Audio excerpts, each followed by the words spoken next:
זמן לרוץ, הרגליים הכבדות שלא מוצאות סיבה ללכת, הימים והלילות כמו הפנים שבתמונות. ב7 באוקטובר 2023, בוקר שמחת תורה, החלה מתקפת פתע, מתקפת טרור אכזרית שלא נראתה כדוגמתה בכל שנת קיומה של מדינת ישראל. המחבלים חטפו 251 איש מישראל לתוך רצועת עזה, ביניהם קשישים וילדים, ולצערנו עד ליום זה נותרו 101 חטופים בידי חמאס.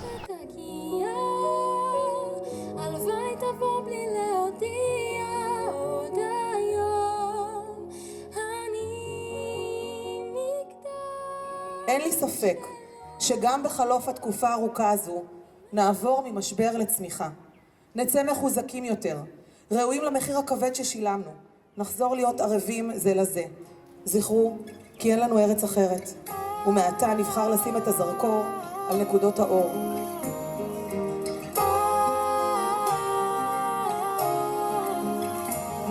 תתארו לכם עולם יפה, פחות עצוב ממשהו ככה, ואנחנו שם הולכים עם שמש בכיסים.